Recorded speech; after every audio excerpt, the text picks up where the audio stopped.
नमस्कार जय जगन्नाथ आशा करी पिलामाने तुम समस्ते भलरे थिबो। तो आमे पूर्व क्लास रे कौन पढ़ी थिले नियामक आईन पीठ भारत शासन आईन ए सब विषय रे आमे डिटेल्स रे पढ़ी थिले। आज आमे यार कौन करिबा प्रश्न उत्तर बा यार एमसीक्यू करिबा आउ या परे जो प्रश्न उत्तर रहिला ताकू आमे शॉर्ट क्वेश्चन गुडा करिदबा। तो चलो आरंभ करिबा। तो प्रथम प्रश्न कौन किए भारत रे इंग्रेज शासन को नियंत्रण करिबा पई एक आईन गृहीत कराइथिले।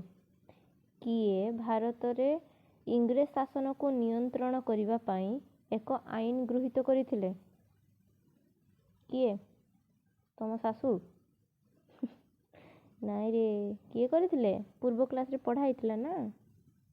इंग्लैंड रो प्रधानमंत्री लॉर्ड नॉर्थ साउथ नुहे कि ईस्ट नुहे कि वेस्ट नुहे सीधा नॉर्थ प्रधानमंत्री लॉर्ड नॉर्थ। परवर्ती प्रश्न कौन कंपनी शासन को नियंत्रण करिबा पई केबे और केउ आईन गठन होइतिला। कंपनी शासन को नियंत्रण करिबा पई केबे और केउ आईन गठित होइतिला।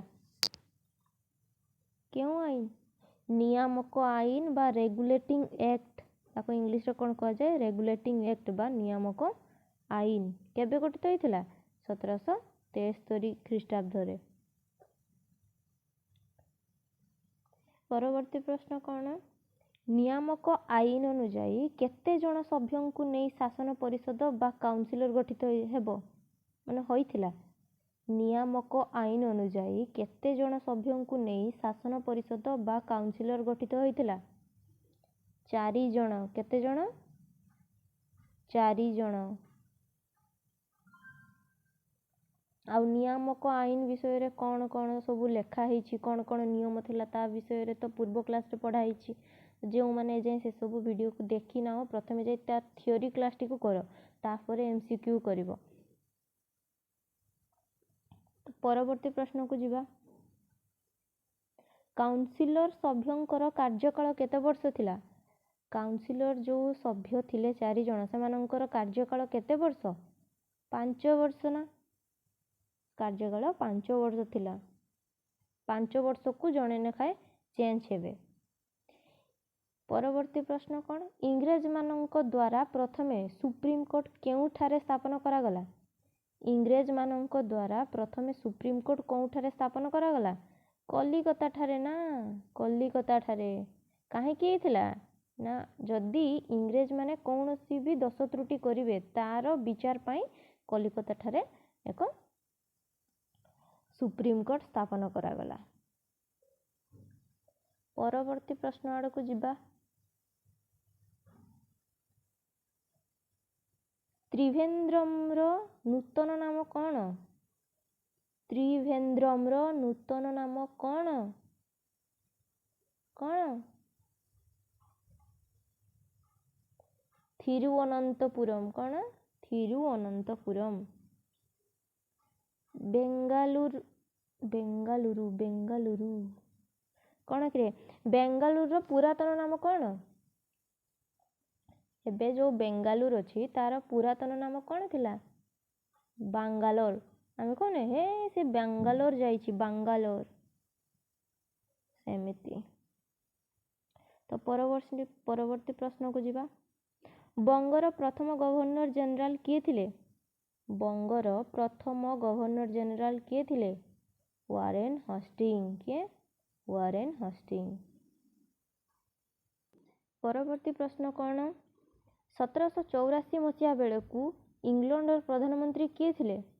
1784 मसीहा बेलू इंग्लैंड प्रधानमंत्री किए थिले प्रधानमंत्री विलियम पिट के विलियम पिट।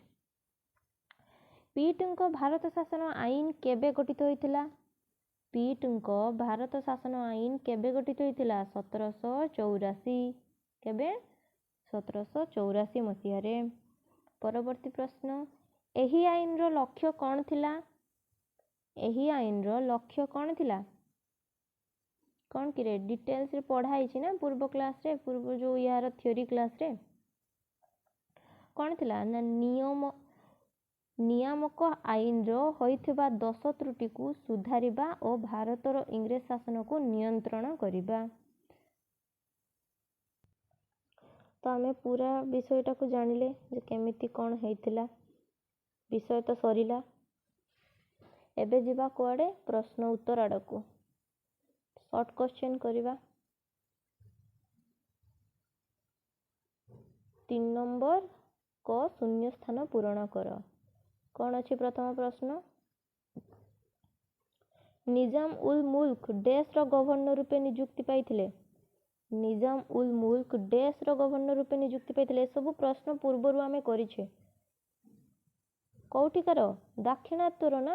ସେ ଦାକ୍ଷିଣାତ୍ୟକୁ ପୁରା ସେଠିକାର ସେ ସେନାପତି ଥିଲେ। ତାପରେ ସୈନ୍ୟବାହିନୀଙ୍କର ମେନ୍ ଯେଉଁ ଲିଡର ସିଏ ଥିଲେ। ତ ସେଥିପାଇଁ ତାଙ୍କୁ ଗୋଟେ ଉପାଧି ମିଳିଥିଲା। କୋଉ ଉପାଧି ପିଲାମାନେ? କୁଲି ଖାଁ ଉପାଧି ମିଳିଥିଲା ନା। କୁଲି ଖାଁ ଉପାଧି ନିଜାମ ଉଲ୍ ମୁଲ୍କକୁ ମିଳିଥିଲା। ତ ସେ କେଉଁଠାର ତାଙ୍କୁ ରାଜା କୋଉଠିକାର ରାଜା କରାଗଲା? ଦାକ୍ଷିଣାତ୍ୟର ରାଜା କରାଗଲା। ପୁରା ଦକ୍ଷିଣ ଭାଗକୁ ସେ ସମ୍ଭାଳୁଥିଲେ ନା। ଖରେ କ'ଣ ଅଛି? ମୟୂର ସିଂହାସନ କିଏ ଡେସ୍ ନିର୍ମାଣ କରିଥିଲେ? କିଏ? ଶାହାଜାହାନ। ଶାହାଜାହାନ ନିର୍ମାଣ କରିଥିଲେ। ତାକୁ କିଏ ନେଇକି ପଳେଇଥିଲେ? ଚୋରି କିଏ କରିନେଲେ? କିଏ ରେ? ନାଦିର ଶାହା ନା। ସେ ନାଦିର ଶାହା ବାବୁ ଆସିଥିଲେ ଆମ ଭାରତ ବର୍ଷକୁ। ଆଉ ପୁରା ଦିଲ୍ଲୀକୁ ଆକ୍ରମଣ କରି ଦିଲ୍ଲୀକୁ ପୁରା ଲୁଣ୍ଠନ କରିସାରିବା ପରେ ମୟୂର ସିଂହାସନ ନେଇକି ତାଙ୍କ ଦେଶକୁ ପଳେଇଥିଲେ। ତାଙ୍କର ଦେଶ କୋଉଠି? କେଉଁଠୁ ଆସିଥିଲେ ସେ? ପାରସ୍ୟର ରାଜା ସେ ଥିଲେ ନା। ପାରସ୍ୟର ରାଜା ନାଦିର ଶାହା। ଗରେ କ'ଣ ଅଛି? ସାହୁଜୀଙ୍କୁ ଡେସ୍ ବନ୍ଦୀ କରିଥିଲେ। ସାହୁଜୀଙ୍କୁ କିଏ ବନ୍ଦୀ କରିଥିଲେ? ମୋଗଲମାନେ ବନ୍ଦୀ କରିଦେଇଥିଲେ ନା ତାଙ୍କୁ। ଆଉ ସାହୁଜୀ କୋଉ ବଂଶର ରାଜା ଥିଲେ? ମରହଟ୍ଟା ନା। ମରହଟ୍ଟା ବଂଶରେ ସେ ରାଜା ଥିଲେ। ଘରେ କ'ଣ ଅଛି? 1615 ଖ୍ରୀଷ୍ଟାବ୍ଦରେ ଡେସ୍ ଇଂଲଣ୍ଡର ରାଜଦୂତ ଭାବେ ଭାରତକୁ ଆସିଥିଲେ। 1615 ଖ୍ରୀଷ୍ଟାବ୍ଦରେ ଡେସ୍ ଇଂଲଣ୍ଡର ରାଜଦୂତ ଭାବେ ଭାରତକୁ ଆସିଥିଲେ। କିଏ? ସାର୍ ଟମାସ ର। ସେ ରାଜଦୂତ ଭାବେ ଆସିଥିଲେ। ଦେଇକି ତାପରେ ଆସି ସେଠି କାହା ସାଙ୍ଗରେ କଥା ହେଲେ? କୋଉ ରାଜା? ଜାହାଙ୍ଗୀର ନା ସେଠି ରାଜା ଥିଲେ। ତାଙ୍କ ସାଙ୍ଗରେ ଟିକେ ଭଲ ମିଳାମିଶା କରି ସେ ସବୁ ତାଙ୍କର ବାଣିଜ୍ୟ କୋଠିମାନ ଆମ ରାଜ୍ୟରେ ଆମ ଭାରତ ବର୍ଷରେ ନିର୍ମାଣ କଲେ। ବହୁତ ଚାଲାକ ଥିଲେ ନା ସେମାନେ। ରାଜାଙ୍କୁ କହି ଫୁସଲେଇ ସାଙ୍ଗ ହୋଇ ଭଲ ସାଙ୍ଗ ହୋଇ ସେ କିଏ ଥିଲେ? ରାଜଦୂତ ସାର୍ ଟମାସ ର। ପଣ୍ଡିଚେରୀରେ ସାମରିକ ଶିବିର ଡେସ୍ ମାନେ ପ୍ରତିଷ୍ଠା କରିଥିଲେ। ପଣ୍ଡିଚେରୀରେ ସାମରିକ ଶିବିର ଡେସ୍ ମାନେ ପ୍ରତିଷ୍ଠା କରିଥିଲେ। କୋଉମାନେ? ଫରାସୀ ମାନେ ନା। ଫରାସୀ ମାନଙ୍କର ପଣ୍ଡିଚେରୀରେ ସାମରିକ ଶିବିର ରହିଥିଲା। ଇଂରେଜ ସେନାଧ୍ୟକ୍ଷ ଫରାସୀ ବାଣିଜ୍ୟ କୋଠି ଚନ୍ଦନନଗର ଅଧିକାର କରିଥିଲେ। ଇଂରେଜ ସେନାଧ୍ୟକ୍ଷ ଡେସ୍ ଫରାସୀ ବାଣିଜ୍ୟ କୋଠି ଚନ୍ଦନନଗର ଅଧିକାର କରିଥିଲେ। କିଏ? Robert Clive. ରବର୍ଟ କ୍ଲାଇଭ ଫରାସୀ ବାଣିଜ୍ୟ କୋଠିକୁ ପୁରା ନେଇ ଯାଇଥିଲେ ନା ରାଗି ଯାଇକି। କାରଣ ସିରାଜୁଦ୍ଦୌଲା ଅନ୍ଧକୂପ ହତ୍ୟା ସେତେବେଳେ ଆରମ୍ଭ କରିଦେଇଥିଲେ। ସେ କେତେ ଜଣ ଫରାସୀ ମାନଙ୍କର କେତେ ଜଣ ଲୋକଙ୍କୁ ନେଇ ଗୋଟେ କୋଠରୀ ମଧ୍ୟରେ ପୁରେଇ ଦେଇଥିଲେ। ମନେ ଥିବ। ତାପରେ ପ୍ରଶ୍ନ ଦେଖ। ଅନ୍ଧକୂପ ହତ୍ୟା ଡେସ୍ଙ୍କ ଦ୍ୱାରା ହୋଇଥିଲା। ଅନ୍ଧକୂପ ହତ୍ୟା ଡେସ୍ଙ୍କ ଦ୍ୱାରା ହୋଇଥିଲା। ସିରାଜୁଦ୍ଦୌଲା। ତା ପାଇଁ ଦାୟୀ କିଏ ଥିଲେ? ସିରାଜୁଦ୍ଦୌଲା। ୟା ପୂର୍ବରୁ ଯେତେ ଗୁଡ଼ା MCQ ତ ସେଇଥିପାଇଁ ବାରମ୍ବାର ପିଲାମାନେ ତୁମମାନଙ୍କୁ କହୁଛି ଯେ MCQ ଗୁଡ଼ାକ ସେ ଯେଉଁ ଭିଡ଼ିଓ ଗୁଡ଼ାକ ରହିଛି ସେସବୁକୁ ବାରମ୍ବାର ଦେଖ। ଯୋଉଥିପାଇଁ ତମର ଗୋଟେ ହେଲେ ବି ଡାଉଟ୍ ରହିବ ନାହିଁ। ପରବର୍ତ୍ତୀ ପ୍ରଶ୍ନ କ'ଣ? ବକ୍ସାର ଯୁଦ୍ଧ ପରେ ସିରାଜୁଦ୍ଦୌଲା ଇଷ୍ଟ ଇଣ୍ଡିଆ କମ୍ପାନୀକୁ ଡେସ୍ ଓ ଡେସ୍ ହସ୍ତାନ୍ତର କଲେ। ବକ୍ସାର ଯୁଦ୍ଧ ପରେ ସୁଜାଉଦ୍ଦୌଲା ଇଷ୍ଟ ଇଣ୍ଡିଆ କମ୍ପାନୀକୁ ଡେସ୍ ଓ ଡେସ୍ ହସ୍ତାନ୍ତର କଲେ। କ'ଣ କ'ଣ ଦେଇଦେଲେ? ଅଯୋଧ୍ୟାର ନବାବ କରା ଓ ଆହ୍ଲାବାଦ। କ'ଣ କ'ଣ ଦେଲେ? ସେ ଅଯୋଧ୍ୟାର ରାଜା ଥିଲେ ନା। ସୁଜାଉଦ୍ଦୌଲା କୋଉଠିକାର ରାଜା ଥିଲେ? କୁଆଡ଼େ ପଳଉଛୁ ବେ? ସୁଜାଉଦ୍ଦୌଲା କୋଉ ସାମ୍ରାଜ୍ୟର ରାଜା ଥିଲେ? ଅଯୋଧ୍ୟାର ରାଜା ଥିଲେ। ଆଉ ସେ ଯୁଦ୍ଧରେ ଯୋଉ ବକ୍ସାର ଯୁଦ୍ଧ ହୋଇଥିଲା, କାହା କାହା ମଧ୍ୟରେ ହୋଇଥିଲା ବକ୍ସାର ଯୁଦ୍ଧ? 3 ଜଣ ରାଜା ଥିଲେ। କିଏ କିଏ? ଶାହ ଆଲାମ, ସୁଜାଉଦ୍ଦୌଲା, ଆଉ ଜଣେ କିଏ? ମୀର କାସିମ। ଏମାନେ 3 ଜଣ ମିଶି ଇଂରେଜ ମାନଙ୍କ ବିରୁଦ୍ଧରେ ଯୁଦ୍ଧ କରିଥିଲେ, କିନ୍ତୁ ସେଥିରେ ତ ହାରିଗଲେ ନା, ସେଥିପାଇଁ ସୁଜାଉଦ୍ଦୌଲା ଆତ୍ମସମର୍ପଣ କରିଦେଲା। ଆଉ ତା ବଦଳରେ ଇଂଲଣ୍ଡ କମ୍ପାନୀକୁ କ'ଣ କ'ଣ ଦେଇଦେଲା ନା ଅଯୋଧ୍ୟାର ନବାବ କରା ଓ ଆହ୍ଲାବାଦକୁ ସେ ଦେଇଦେଲା। ହାଇଦର ଅଲି ଡେସ୍ ଖ୍ରୀଷ୍ଟାବ୍ଦରେ ମହୀଶୂର ଶାସକ ହେଲେ? ହାଇଦର ଅଲି ଡେସ୍ ଖ୍ରୀଷ୍ଟାବ୍ଦରେ ମହୀଶୂରର ଶାସକ ହେଲେ? 1761 ଖ୍ରୀଷ୍ଟାବ୍ଦରେ। ଆଉ 1761 ପରେ ପ୍ରଥମ ମହୀଶୂର ଯୁଦ୍ଧ କେବେ ହୋଇଥିଲା ପିଲାମାନେ? କେବେ ହୋଇଥିଲା ରେ? 1776 ରୁ 1779 ନା? ନାଇଁ, ଭୁଲ କହିଲି ନା ପିଲାମାନେ? ଭୁଲକୁ ବି ତୁମମାନେ ସବୁ ଠିକ୍ ଭାବି ନେବ। 1767 ରୁ 1769 ପ୍ରଥମ ମହୀଶୂର ଯୁଦ୍ଧ ହୋଇଥିଲା। ପରବର୍ତ୍ତୀ ପ୍ରଶ୍ନ କ'ଣ ରହିଛି? ୱେଲସେଲି ଡେସ୍ ପ୍ରଥା ପ୍ରଚଳନ କରିଥିଲେ? ୱେଲସେଲି ଡେସ୍ ପ୍ରଥା ପ୍ରଚଳନ କରିଥିଲେ? ସାମନ୍ତ ସନ୍ଧି ପ୍ରଥା। କ'ଣ କୋଉ ପ୍ରଥା? ସାମନ୍ତ ସନ୍ଧି ପ୍ରଥା। ତାହାକୁ ଇଂଲିଶରେ ଆଉ କ'ଣ କୁହନ୍ତି? ସବସିଡାରୀ ଏଲାଇନ୍ସେସ୍। ସବସିଡାରୀ ଏଲାଇନ୍ସେସ୍। ଯଦି ଭଲ ଲାଗୁଥିବ ପିଲାମାନେ ଟିକେ ଲାଇକ୍ କରିଦିଅ ରେ ପିଲାମାନେ, ଟିକେ ଲାଇକ୍ କରିଦିଅ।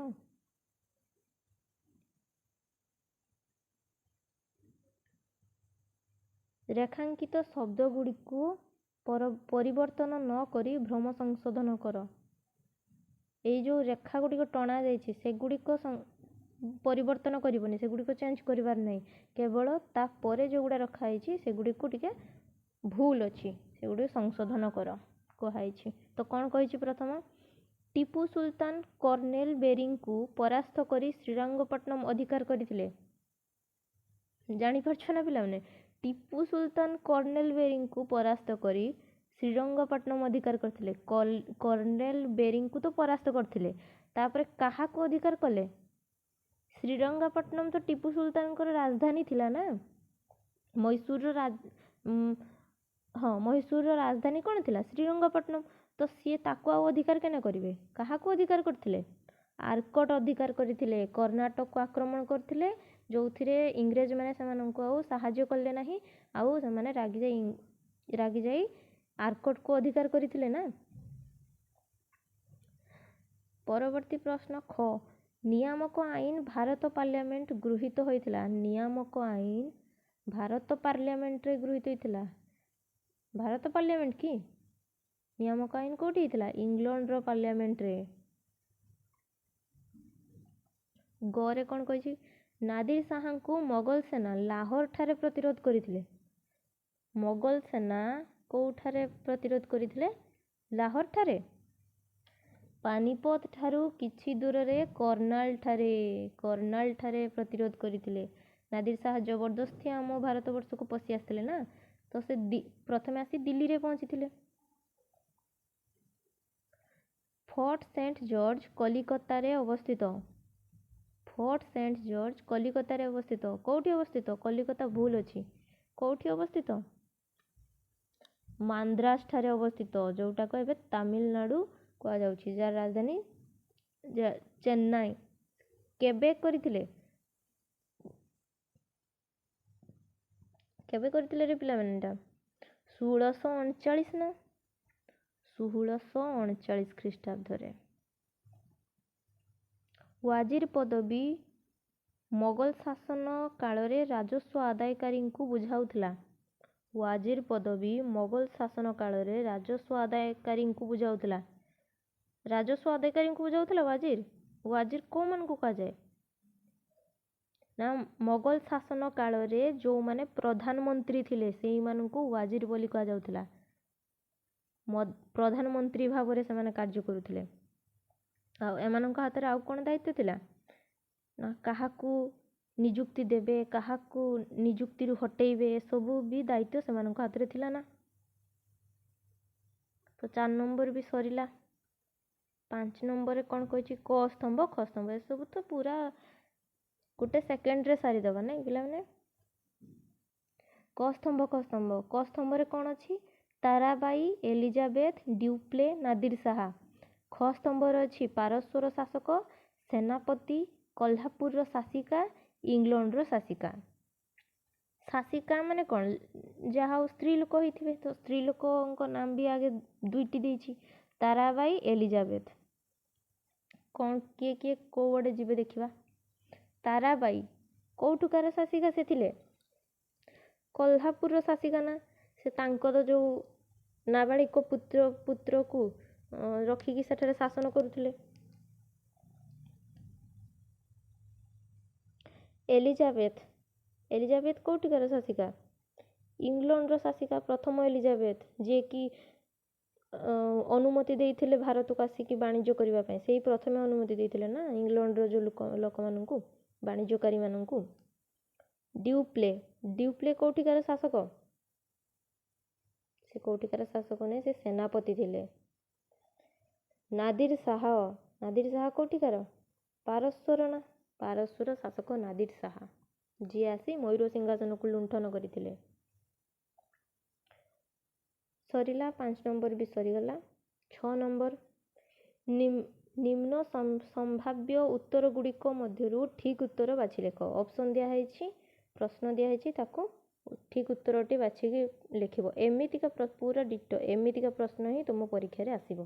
ଗୋଟେ ପ୍ରଶ୍ନ ଦିଆହେଇଥିବ, ତା ତଳକୁ 4ଟି ଅପସନ୍ ଦିଆହେଇଥିବ। ଯୋଉ ଅପସନ୍ଟା ଠିକ୍ ହେଇଥିବ ସେଇ ଅପସନ୍ଟା ଉତ୍ତର ଖାତାରେ ତମେ ଗୋଲ ବୁଲେଇବ।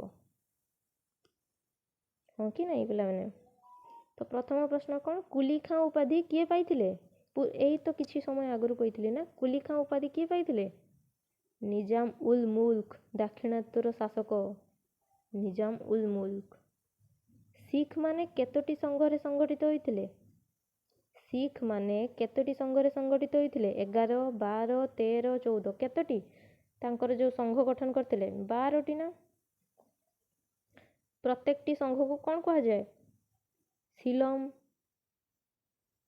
ସିଲମ କି ନାହିଁ? ମିସଲ ନା ସିମଲ, ସେ ଯାହା ବି ହଉ, ଛାଡ଼, ଦେଖିନେବ ତମେ ପିଲାମାନେ। ପ୍ରଥମ କର୍ଣ୍ଣାଟ ସମର ସମୟ ସୀମା କେତେ? ପ୍ରଥମ କର୍ଣ୍ଣାଟ ସମରର ସମୟ ସୀମା କେତେ? 1740ରୁ 1748, 1750ରୁ 1754, 1758ରୁ 1760, ନା 1757ରୁ 1760? 1740ରୁ 1748 ଏହା ପ୍ରଥମ କର୍ଣ୍ଣାଟ ସମର ଥିଲା। ଭୁଲିଗଲ ପିଲାମାନେ ସବୁ ନାଇଁ। ଘରେ କ'ଣ ଅଛି? ମହୀଶୂରର ବାଘ ନାମରେ କିଏ ପରିଚିତ? କହିଥିଲି ପିଲାମାନେ ଯେ ଏଟା ଭେରି ଭେରି ଇମ୍ପୋର୍ଟାଣ୍ଟ, ଆକୁ ମନେ ରଖିବ। ମହୀଶୂରର ବାଘ ନାମରେ କିଏ ପରିଚିତ? ଟାଇଗର ଅଫ୍ ମାଇସୋର କିଏ? ରବର୍ଟ କ୍ଲାଇଭ, ନା ହାଇଦର ଅଲି, ନା ଟିପୁ ସୁଲତାନ, ନା କର୍ଣ୍ଣୱାଲିସ କିଏ? ଟିପୁ ସୁଲତାନ। 4 ଥର ଇଂରେଜ ମାନେ ଶାସନ କଲେ, କେବଳ ସେ ତାଙ୍କର ଯୋଉ ରାଜ୍ୟ ଥିଲା ତାକୁ ଅଧିକାର କରିବା ପାଇଁ। କ'ଣ? ମହୀଶୂରକୁ ଅଧିକାର କରିବା ପାଇଁ। ସେମାନେ ମୋଟ କେତେ ବର୍ଷ ଶାସନ କରିଥିବେ ଭାବୁଛ? ମୋଟ 32 ବର୍ଷ ଲଢ଼େଇ କରିବା ପରେ ଯାଇକି ଇଂରେଜ ମାନେ ମାଇସୋରକୁ ବା ମହୀଶୂରକୁ ନିଜ ନାମରେ କରିପାରିଲେ। ମୋଟ 32 ବର୍ଷ, ଭାବିପାରୁଛ ପିଲାମାନେ? 7 ପ୍ରଶ୍ନକୁ ଯିବା। ଏଥିରେ ବି ସେମିତି 4ଟି ଅପସନ୍ ଦିଆଯାଇଛି। ଗୋଟେ ଅପସନ୍କୁ ବାଛିବ, ଶୂନ୍ୟ ସ୍ଥାନ ପୂରଣ କରିବ। ପ୍ରଥମ ପ୍ରଶ୍ନ କ'ଣ? ଭାରତକୁ ଡେସ୍ ଆବିଷ୍କାର କରିଥିଲେ? ଭାରତକୁ ଡେସ୍ ଆବିଷ୍କାର କରିଥିଲେ? ପ୍ରଶ୍ନଟି ଟିକେ ଭୁଲ ଅଛି ପିଲାମାନେ। ଏଠି ହୁଅନ୍ତା ଭାରତକୁ ଜଳପଥ ଡେସ୍ ଆବିଷ୍କାର କରିଥିଲେ? ହଁ, ଭାରତକୁ ଜଳପଥ ଡେସ୍ ଆବିଷ୍କାର କରିଥିଲେ? କିଏ? Vasco da Gama, Albuquerque, Columbus, captain Cook? କିଏ? Vasco da Gama. କେତେ ମସିହା? ମସିହା କେତେ? ଭୁଲି ଯାଇଛ ସବୁ ପିଲାମାନେ ତମେମାନେ। 1498।